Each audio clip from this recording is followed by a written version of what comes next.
ગુજરાતમાં એક સાથે ત્રણ સિસ્ટમ એક્ટિવ થતાં હવામાન વિભાગ દ્વારા મધ્ય ગુજરાત તેમજ અન્ય વિસ્તારોમાં ભારે વરસાદની આગાહી કરવામાં આવી હતી, જેના પગલે દાહોદ જિલ્લાના વાતાવરણમાં અચાનક પલટો આવ્યો છે। ગઈકાલે રાત્રે દાહોદ, લીમખેડા, દેવગઢ બારિયા અને સિંગવડ, સંજેલી, ફતેપુરા, ધાનપુર જેવા વિસ્તારોમાં ધોધમાર વરસાદ શરૂ થયો હતો। આ વરસાદ ભારે પવન સાથે અને વીજળીના કડાકા ભડાકા સાથે થયો હતો। વરસાદની તીવ્રતા એટલી હતી કે રસ્તાઓ પાણીમાં ગરકાવ થયા હતા। ખાસ કરીને દાહોદ શહેરના નીચાણવાળા વિસ્તારો તેમજ જિલ્લાના લીમખેડા, પાલી અને દુધિયાના વિસ્તારોમાં પણ નોંધપાત્ર વરસાદ નોંધાયો હતો। દિવસભરની અસહ્ય ગરમી અને ઉકળાટ બાદ આવેલા વરસાદથી વાતાવરણમાં ઠંડક પ્રસરી હતી।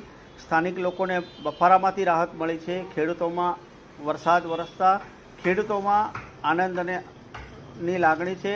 ખેડૂતો માટે આશીર્વાદરૂપ સાબિત થઈ રહ્યો છે આ વરસાદ। વિશેષ કરીને મકાઈ અને ડાંગરના પાકને આ વરસાદથી ઘણો લાભ થશે તેવું શાળા તરફથી કહેવામાં આવે છે કે તમારી ફી બાકી છે, 86,000 રૂપિયા। પ્રિન્સિપાલ મેડમ દ્વારા કહેવામાં આવ્યું કે ફી ભરો પછી છોકરાને શાળામાં મોકલો।